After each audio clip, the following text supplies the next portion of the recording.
शिक्षा जगत के सभी समाचार आपको सबसे पहले मिले, इसके लिए सब्सक्राइब करें नमस्ते सर यूट्यूब चैनल और बेल आइकन को ऑल पर जरूर से प्रेस करके रखें। पुरस्कार शिक्षकों के सम्मान समारोह के मुख्य अतिथि हमारे यशस्वी मुख्यमंत्री आदरणीय अशोक गहलोत साहब, हमारे संस्कृत एवं तकनीकी शिक्षा मंत्री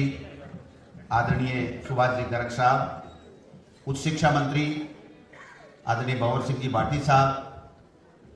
हमारे माध्यमिक शिक्षा बोर्ड के चेयरमैन डॉक्टर डीपी जारोली जी, हमारे एसईएस पवन कुमार गोयल जी, हमारे निदेशक माध्यमिक शिक्षा निदेशालय कानाराम जी, तमाम उपस्थित अधिकारीगण, तमाम पुरस्कृत शिक्षकगण, तमाम यहाँ पर हॉल में उपस्थित शिक्षक बंधु बहनें, मीडिया के भाई, सबसे पहले 2 साल के इस कोरोना काल के बाद में अगर कोई सार्वजनिक प्रोग्राम हो रहा है और वो कार्यक्रम हमारे शिक्षकों को पुरस्कृत करने का, जिसमें माननीय मुख्यमंत्री जी पधारे हैं, मैं माननीय मुख्यमंत्री जी का आभार प्रकट करना चाहता हूं और मेरे शिक्षक साथियों को बधाई देना चाहता हूं कि 2 साल के इस कठिन समय में जिस प्रकार से आपने सरकार के साथ कंधे से कंधा मिला करके हमारे मुख्यमंत्री जी की भावनाओं के अनुरूप अपने फील्ड में ड्यूटी देते हुए कोरोना योद्धा बन करके जो आपने जिस प्रकार से पूरे प्रदेश में काम किया है, मैं एक शिक्षक का बेटा और शिक्षा राज्य मंत्री होने के नाते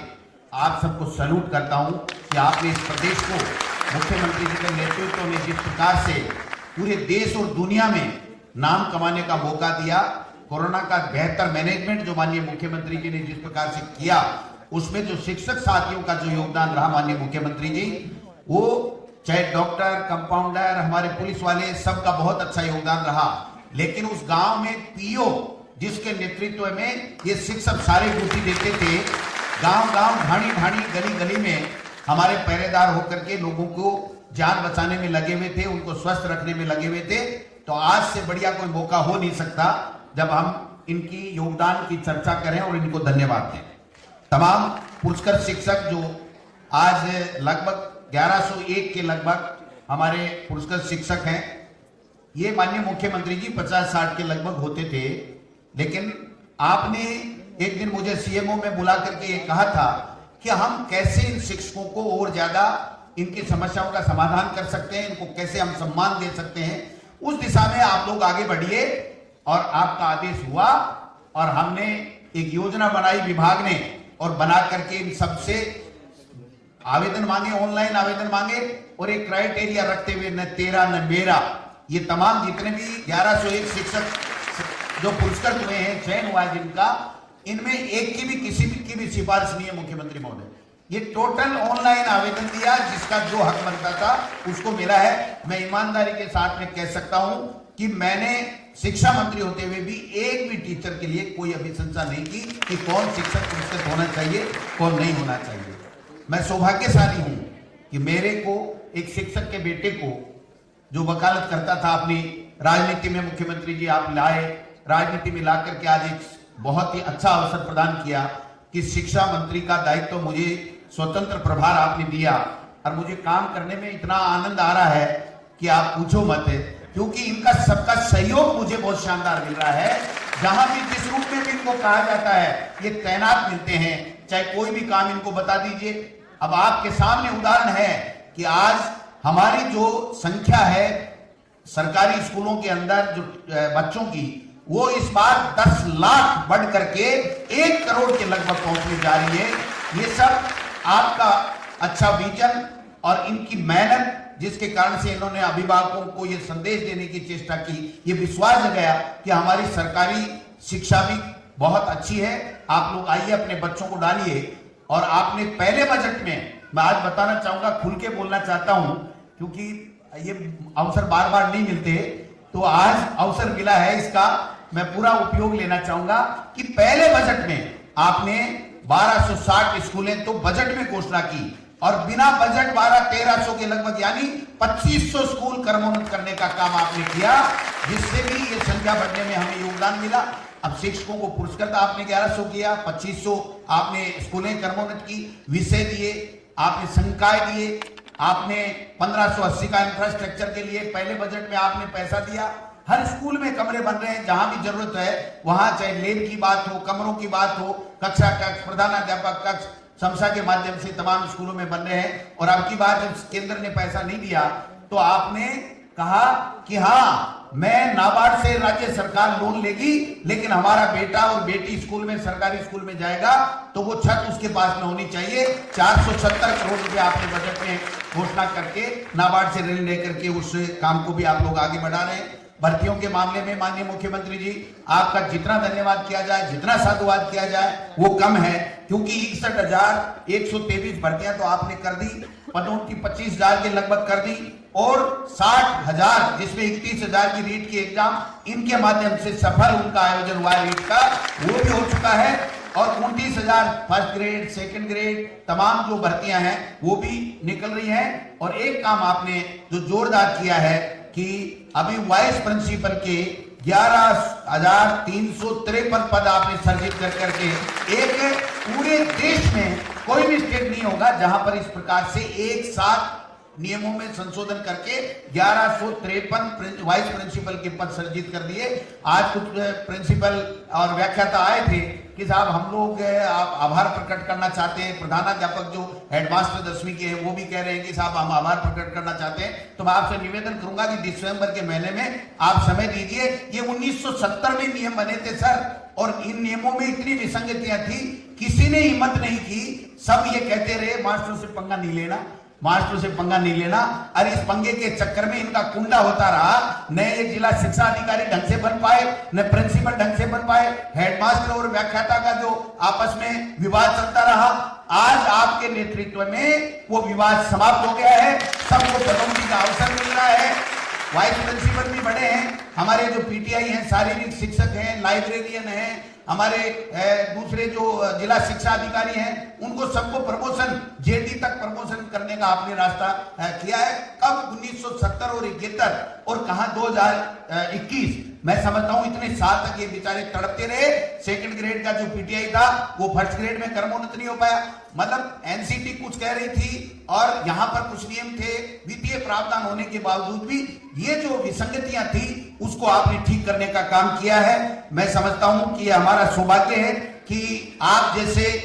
नेता के नेतृत्व में हमको राजस्थान में काम करने का मौका मिला है। कंप्यूटर शिक्षक कभी किसी ने सोचा भी नहीं था सर, ये सारे के सारे यही टीचर हैं जो इनमें से ही कंप्यूटर को पढ़ा देते थे। माध्यमिक 10वीं और 12वीं के बोर्ड में चूंकि उसके नंबर नहीं होते थे तो कोई ध्यान नहीं देता था, लेकिन आपने, मुझे अच्छी तरह याद है, ये कहा था कि भाई ग्लोबलाइजेशन का जमाना है, आईटी का जमाना है, कंप्यूटर का जमाना है, आप लोग इसको आगे क्यों नहीं बढ़ा रहे हो। और आपने देखा होगा कि बजट में आपने 10,453 कंप्यूटर अनुदेशकों की भर्ती के लिए ऐलान किया। और भर्ती के लिए ऐलान ही नहीं किया, पहले संविदा के ऊपर भर्ती लेने की बात थी और आदेश भी जारी हो गए थे, लेकिन मुख्यमंत्री जी ने कहा भाई ये संविदा वाला तो रोजाना टंटा रहेगा, इस टंटे को मेटना है और इनकी स्थायी नियुक्ति का ऐलान करना है। आपने मीटिंग बुलाई और मीटिंग बुला करके आपने एक झटके में ये सारे के सारे परमानेंट टीचर्स की आपने करने का काम किया है। माननीय मुख्यमंत्री जी, ट्रांसफर भी बिल्कुल ऑनलाइन आपने आवेदन लेकर के, और जितने भी वर्ग के एक जो अध्यापक है उसके छोड़ करके वरिष्ठ अध्यापक और व्याख्याता और प्रधानाचार्य, प्रधानाध्यापक, जिला शिक्षा अधिकारी तमाम के सबके आपने ट्रांसफर किए। लेकिन अभी भी हमारा वो जो अध्यापक है जिसको कई लोग थर्ड ग्रेड टीचर कहते हैं, मैं कहता हूं आज के बाद में कोई थर्ड ग्रेड टीचर नहीं कहेगा, वो अध्यापक है, सम्मानीय है हमारे लिए, वही नींव बच्चों की मजबूत करता है, उसके ट्रांसफर खोलने की कृपा करेंगे। तो मैं समझता हूं ये भी अब समय आ गया है कि हम लोग इसको भी आगे बढ़ाने का काम करेंगे। दूसरा, माननीय मुख्यमंत्री महोदय, एक प्रतिबंधित जिला मैं समझता हूं कि इससे कान पक गए हमारे लोगों के, और जो अध्यापक है वो बेचारी माताएं, बहनें हैं, बच्चियां हैं, अनमैरिड बच्चियां हैं, विकलांग हैं, वो सारे के सारे ये कह रहे हैं कि ये प्रतिबंधित वाला झमेला कब खत्म होगा। तो मैं मुख्यमंत्री जी आपसे आग्रह करना चाहता हूं इस शिक्षकों को तोहफा देने के लिए कि प्रतिबंधित का झगड़ा मेट लीजिए माननीय मुख्यमंत्री जी, क्योंकि आपके आने के बाद में भर्तियां बहुत हुई हैं और भर्तियां आप करने जा रहे हैं। दूसरी भर्तियों के लिए अगले साल बजट में भी मैं उम्मीद करता हूं कि आप क्योंकि शिक्षा के प्रति बहुत ज्यादा रखते हैं तो ये हो जाएगी, लेकिन ये प्रतिबंधित वाला जो शब्द है ना, ये इनको खत्म कर दीजिए और जो सामान्य हमारा अध्यापक है उसके ट्रांसफर का रास्ता भी आप खोलेंगे, ये मैं आपसे उम्मीद करता हूं और मांग भी करता हूं। मैं माननीय मुख्यमंत्री महोदय, जिस प्रकार से टीएसपी और नॉन टीएसपी का भी मामला चल रहा है, मैं इस मौके के ऊपर क्योंकि शिक्षा विभाग के आपने दायित्व दे रखा तो मेरा धर्म बनता है कि इनका चाहे वो किसी भी कैटेगरी का टीचर हो तो उनकी समस्याओं को समाधान करने के लिए हमको सरकार में आगे आना पड़ेगा। आप जैसे नेता के नेतृत्व में, मुखिया के नेतृत्व में ये सब चीजें हो सकती हैं, मैं दावे के साथ कहता हूं। तो मैं समझता हूं कि जो टीएसपी और नॉन टीएसपी में 2014 में जो एक्स्ट्रा जो एरिया बढ़ा था, वहां पर हमारी सरकार, जो भी सरकार थी बीजेपी की, उसने ऑप्शन मांग लिए थे, कई विभागों के कर दिए, लेकिन हमारे शिक्षा विभाग की संख्या ज्यादा होने के कारण से वो लोग बात टीएसपी से बाहर नहीं निकल पाए। अगर ये आप कर देंगे, मुझे पूरी उम्मीद है 100%, तो टीएसपी के एरिया के बच्चों को भी ज्यादा नौकरियों के अवसर प्राप्त होंगे और हमारे बच्चे भी नॉन टीएसपी क्षेत्र में आकर के अपनी सेवाएं बिल्कुल स्वच्छ मस्तिष्क से दे सकेंगे। ये भी अब निवेदन करना चाहता हूं। पुरस्कृत शिक्षकों के लिए आपने पिछली बार बसों की घोषणा, बस में फ्री बस में घोषणा की थी और जो फ्लैट्स हैं वगैरह उसमें भी स्थिरता की बात की थी और 10% के आदेश भी निकले, लेकिन मुख्यमंत्री जी ये कम है। ये पुरस्कृत शिक्षक है, इसके लिए अलग से योजना बननी चाहिए। सर, मैं आपसे आग्रह करना चाहूंगा और मुझे पूरी उम्मीद है कि आप वो काम करेंगे जो शिक्षा के क्षेत्र को आगे बढ़ाने के लिए पूरे देश में हम कोई ऐसे ही नहीं मांग रहे हैं। सर, आप देखिए परफॉर्मिंग ग्रेड इंडेक्स में हम देश भर में A+ ग्रेड में आए आपके नेतृत्व में। इंस्पायर अवार्ड में राजस्थान संपूर्ण देश में प्रथम स्थान पे रहा है। फिट इंडिया गतिविधियों में राजस्थान का राष्ट्रीय स्तर पर प्रथम स्थान रहा है। ये सब इनकी वजह से है माननीय मुख्यमंत्री जी, और ये पुरस्कृत शिक्षक से एक प्रेरणा मिलती है बाकी अन्य शिक्षकों को भी। तो इसमें एक ऐसी योजना बने माननीय मुख्यमंत्री महोदय कि जिला स्तर के ऊपर कोई लेना चाहे तो जिला स्तर के ऊपर, ब्लॉक स्तर के ऊपर नगर पालिका अगर हो तो वहां लेना चाहे तो वहां, और स्टेट लेवल पे लेना चाहे तो स्टेट पे, इनको और विशेष रियायत देते हुए इनको चाहे प्लाट मिले चाहे ये फ्लैट मिले, लेकिन इनको अलग से रियायत मिलनी चाहिए। मेरा आपसे आग्रह है। मैं निवेदन करना चाहूंगा कि जब भी आप निर्णय करें, वो है एक पॉपुलर डिमांड और है सर शिक्षा विभाग की, वो पॉपुलर डिमांड है चतुर्थ श्रेणी कर्मचारियों की भर्ती। ये ट्रांसफरों से भी ज्यादा तालियां बजिए साहब, क्योंकि जब भी मैं आओ चले विद्यालय की ओर हमने संभाग स्तर के ऊपर प्रोग्राम किए थे, 2 जगह बीकानेर और कोटा कर पाए, फिर कोरोना आ गया, लेकिन सबकी एक ही डिमांड रहती है कि हमारे यहाँ कोई ऐसा कर्मचारी, इसका नाम बदलो तो बदल तो चाहे, चतुर्थ श्रेणी, 3rd ग्रेड, ये तो नाम ठीक नहीं है आपके, क्योंकि आपका जिस प्रकार का सोच और वो रही है, तो इसका चाहे नामकरण बदले, लेकिन इनको वो कर्मचारी मिलना चाहिए। आज 18,000 पद खाली हैं। बीजेपी ने एक आंकड़ा नहीं बढ़ाया, एक भर्ती नहीं की, कोई भी नियमों में संशोधन करके मैं आपसे आग्रह करना चाहूंगा कि इनको वो चाहे चतुर्थ श्रेणी कर्मचारी दें, चाहे सहायक कर्मचारी के नाम से दे, इनको एक एक आदमी वो देना पड़ेगा सर, कहीं 1 कहीं 2, क्योंकि जब इतने संख्या बढ़ गई, 1 करोड़ के लगभग आने लग गई, तो इनके लिए वो चीज भी आवश्यकता हो गई। और मुझे बताते हुए खुशी है माननीय मुख्यमंत्री जी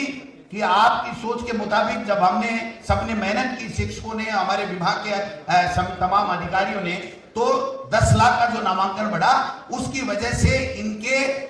10,000 के लगभग पद भी एलिमेंट्री में बढ़ गए। जो 10,000 के लगभग बढ़ गए तो इनको प्रमोशन का रास्ता भी इनका आगे साफ हुआ है, प्रमोशन भी ज्यादा होंगे। प्रमोशन के साथ साथ जो है वो दूसरा नई भर्तियां भी आएंगी और इनको ऊर्जा मिलेगी। तो मैं इतना ही निवेदन करना चाहता हूं कि जो माध्यमिक शिक्षा का जो स्टाफिंग पैटर्न है, उसमें भी पदों की बढ़ोतरी की आवश्यकता है। जहां छात्र संख्या अनुपात में शिक्षक नहीं है, वहां हम आपके सामने एक आंकड़ा पेश कर देंगे, तो वहां थोड़े शिक्षक बढ़ जाएं और ये 4th क्लास वाला जो आज की तारीख में जो पद खाली है वो भर जाए, तो इन शिक्षकों की जो बहुत वर्षों से जो डिमांड है वो हो जाएगी। तो मैं तो इतना ही निवेदन करना चाहता हूं कि आपने जो रूल्स में संशोधन करके 70-71 से लेकर के वो एक ऐतिहासिक काम किया है। आपने इतनी पदोन्नतियां एक साथ की है, इतने विद्यालयों का जो क्रमोन्नति आपने की है, इंफ्रास्ट्रक्चर में इतना पैसा दिया है, और Mahatma Gandhi English medium school, माननीय मुख्यमंत्री जी आपने कहा कि 70 साल हो गए, गरीब का बेटा अंग्रेजी माध्यम में अपने बच्चे को पढ़ाना चाहता है, अंग्रेजी सिखाना चाहता है, लेकिन उसको 1-1 लाख रुपए, 1.5 लाख रुपए, 50,000 से कोई प्राइवेट वाला कम नहीं लेता। तो इसको आप लोग क्यों नहीं कर सकते? तो आपके मार्गदर्शन में, आपके आशीर्वाद से हमने महात्मा गांधी इंग्लिश स्कूल पहले 33 जिलों में खोले। 33 जिलों में 11,000 के लगभग बच्चे आए, लॉटरी से एडमिशन हुआ। फिर आपने 168 का और ब्लॉक, जहां विवेकानंद मॉडल स्कूल 134 के अलावा जो ब्लॉक थे उसमें खोला। और जब आपको ये लगा कि वास्तव में ये तो बहुत अच्छा है और आपने कहा कि हम इसको आगे बढ़ाना चाहते हैं, आपने बिना हमारे कहे ये घोषणा बजट में कर दी कि जहां 5,000 की आबादी होगी वहां Mahatma Gandhi English medium school खुलेगा। मैं आपको बताना चाहता हूं 400 के लगभग हम उस 1200 में से खोल चुके हैं। जहां जहां हमें विद्यालय का भवन उपलब्ध मिलता है उसमें हम लोग आगे बढ़ रहे हैं। मैं आपको पूरा विश्वास दिलाना चाहता हूं कि हम इस साल के अंदर अंदर 1200 का चिन्हीकरण करके 1200 स्कूल खोल देंगे, यह मैं आपको विश्वास दिलाना चाहता हूं। और एक शहर में और करने की आवश्यकता है माननीय मुख्यमंत्री महोदय, जब भी आप बजट में करें, पहले करें, बाद में करें, जो आपको ठीक लगे, लेकिन जिन 134 ब्लॉकों में विवेकानंद मॉडल स्कूल है वहां चूंकि सीबीएसई का पाठ्यक्रम है, तो कई हमारे राजस्थान का एनसीईआरटी का सिलेबस पढ़ाना चाहते हैं, तो उन 134 में भी महात्मा गांधी अंग्रेजी माध्यम का स्कूल अगले साल खुले। कब खुले आप तय करें, लेकिन उसमें खुलना चाहिए। और एक शहरों में बहुत डिमांड है सर, शहरों में तो इतनी बड़ी डिमांड है कि 15 बच्चों के पीछे एक का सिलेक्शन हो रहा है, 15 के बच्चों के एक का सिलेक्शन। तो शहरों में भी किस प्रकार से महात्मा गांधी इंग्लिश मीडियम के स्कूल खुले, इस बात का जब भी आपको लगे तो आप करेंगे, मैं पूरी उम्मीद करता हूं। मैं तो इतना निवेदन करना चाहता हूं, आपके निर्देशों से, आपकी सोच के मुताबिक हमने इस इंग्लिश मीडियम स्कूलों के लिए अलग से केडर आपने बजट में घोषणा की और वो केडर का काम चल रहा है। जल्दी इंटरव्यू के माध्यम से, ऑनलाइन इंटरव्यू लेकर के, किसी को नहीं बुलाएंगे सर, केजीबी में और में डीपीसी में कहीं किसी को नहीं बुला रहे हैं। आईटी का पूरा प्रयोग हमारा शिक्षा विभाग कर रहा है। मैं समझता हूं कि वो कर करके आगे हम लोग बढ़ेंगे तो ये केडर अलग बन जाएगा। केडर बनने के बाद में पूरे राजस्थान में वो लोग जो इंग्लिश मीडियम पढ़ाना चाहते हैं उनका अलग से केडर होगा, उसमें से इन महात्मा गांधी अंग्रेजी माध्यम स्कूलों के अंदर लोग बाग पढ़ा पाएंगे और अच्छे बच्चों को। हमारा कंपटीशन उन 2-2.5 लाख रुपए जो प्राइवेट स्कूल वाले लेते हैं उनके बराबर, उनसे कंपटीशन करने का हमारा है। आपने एक बहुत अच्छी पहल इस बार की है माननीय मुख्यमंत्री महोदय, आपने कहा 33 जिलों में प्री प्राइमरी इसी साल से होनी चाहिए, एलकेजी और यूकेजी। जब प्राइवेट वाला 3-3.5 साल के बच्चे को ले जाता है तो वो फिर फर्स्ट में, सेकंड में, थर्ड में फिर उस माँ बाप की रहता है कि हम अलग करेंगे, इस स्कूल में पढ़ा है, बच्चा भी जिद कर लेता है, नहीं मैं तो वहीं जाऊंगा। तो आपने निर्देश दिए कि इसी साल से 33 जिलों में तो आप एलकेजी, यूकेजी यानी प्री प्राइमरी खोल दीजिए। तो मैं उम्मीद करता हूं कि आगे भी आप इसी तरीके से शिक्षा विभाग को और आगे बढ़ाने का काम आपके नेतृत्व में हम लोग, ये हमारी पूरी टीम शिक्षकों की करते रहेंगे। तो इसमें भी आगे हमारे पास बहुत गुंजाइश है, वो करने का काम करें। तो मैं ज्यादा लंबी चौड़ी भाषण नहीं देकर के केवल इतना कहना चाहूंगा कि हमने शाला दर्पण, सर हमारा जो शाला दर्पण है माननीय मुख्यमंत्री महोदय, वो हिंदुस्तान में सबसे बेस्ट शाला दर्पण है, जिसके ऊपर टीचर्स को ऑनलाइन उनकी समस्याओं के समाधान के लिए, स्थानांतरण के लिए तमाम घर बैठे ये काम हो जाते हैं। अब निदेशालय के चक्कर बांसवाड़ा और डूंगरपुर के आदमी को चक्कर नहीं लगाना पड़ता, वो वहां पर अपनी विद्यालय में बैठा बैठा ही वहां से अपनी समस्याओं को फीड कर देता है शाला दर्पण के माध्यम से, और वो काम हो जाते हैं। माध्यमिक शिक्षा बोर्ड जिस प्रकार से बहुत अच्छा काम कर रहा है, एक हमारे इनकी रहती है हमेशा ही, गर्ग साहब का हमेशा रहता है कि ये शिक्षा और संस्कृत शिक्षा, सर इसको वास्तव में एक कर दो सर, ये तो वास्तव में संस्कृत शिक्षा और ये शिक्षा जो मतलब ये ठीक है सर, बात सही है कि ये अलग से संस्कृत शिक्षा वाले बेचारों को टीचर ही नहीं मिलते सर, टीचर नहीं मिलते तो फिर संस्कृत शिक्षा का एक तरीके से मजाक बन के रह जाता है। आप कर सकते हो सर, आप में वो है, इसलिए लोग मांग करते हैं। और मुझे तो ये कहा गया था कि डोटासरा पता नहीं कब राजनीति में क्या होता है, तू तो मांग कर लेना जो मास्टर टीचर्स के लिए कर सकता। तो मैंने की बात ज्यादा मांगे नहीं होगी, और इसलिए उम्मीद है कि आप हमेशा ये कहते रहते हो तू ठीक ठाक काम कर रहा है, तू ठीक काम कर रहा है, इन टीचर्स के के साथ में अच्छा तालमेल। एक ये सर जो हम लोग कर रहे हैं प्रयास, आप संज्ञान में लाना चाहता हूं कि ये जो शिक्षक संगठन बहुत बने हुए हैं सर, इनकी भी गिरदावरी करा करके जो लोग वास्तव में एक संख्या निर्धारित कर दीजिए और उनको जैसे रेलवे आदि में जो सेंटर में होता है वैसे कर दीजिए। इनको प्रतिनिधि जो भी इनका शिक्षक संगठन पंजीकृत हो जाए सरकार में, उसको सरकार की जो भी शिक्षा विभाग की बातें होंगी उसमें बुलाना चालू कर दीजिए। इनको कहिए भैया ये हमारी ट्रांसफर की पॉलिसी बन रही है, ये हमारी ये बन रही है, ये आपकी पदोन्नति की बन रही है, बोलिए इसमें आपके कोई सुझाव है। मैं दावे के साथ कह सकता हूं सर, आपका 2023 में कांग्रेस की सरकार राजस्थान में आने से कोई रोक नहीं सकता है, क्योंकि ये वो वर्ग है सर जिसकी घर घर में जड़ें मजबूत है। घर घर में ये माँ बाप कहे वो माने नहीं माने, लेकिन मास्टर जी ने कह दिया ना तो वो पार है। मेरे को तो मेरे लड़कों से भी छोटे जब बच्चे पढ़ते थे कि आप तो ऐसे कहते हो, मास्टर जी तो ऐसे कहते, मैं क्या मैं तो वकील हूँ कि वकालत रहने तो मास्टर जी वाली बात सही है, उन्हीं को रहने दो। तो मैं समझता हूँ कि ये ठान चुके हैं सर, ये ठान चुके हैं। कल मैं सांस्कृतिक संध्या की सर, मैं आया था, हमारे सीएस भी थे, थोड़ा सा आधे घंटे जरूर जल्दी चला गया, लेकिन इन टीचर्स ने केवल सांस्कृतिक कार्यक्रम नहीं किए सर, हमारी जो सरकार की योजनाएं हैं उसको नाटक के माध्यम से इन्होंने बताया कि कैसे बाबूलाल योजना का सरकार लाभ दे रही है, कैसे प्रशासन गांव के संग चल रहा है, कैसे प्रशासन शहरों के संग चल रहा है, क्या क्या इसमें लाभ हो रहे हैं। सर ऐसा मिलता कहाँ है, ये तो यही है, ये भगवान तो नहीं, लेकिन भगवान से कम भी नहीं है। बच्चों का जीवन संवारने का काम करते हैं। और मैं तो मास्टर का बेटा हूं, तो मेरे को तो ये कोई तो बड़ा होता है वो बेटा मान लेता है, कोई भाई मान लेता है, कोई बच्चा मान लेता है। तो मैं समझता हूं कि बढ़िया से बढ़िया काम हो रहा है और आपके नेतृत्व में हम सब लोग अच्छा काम करें और 2023 में पुनः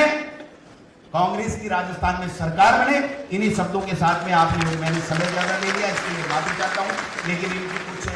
बातें थी तो गुस्ताखी आप माफ करें, लेकिन ये कर दीजिए सर, आज जितना कर सकते हो उतना सारा कर करा देते। धन्यवाद। जय हिंद।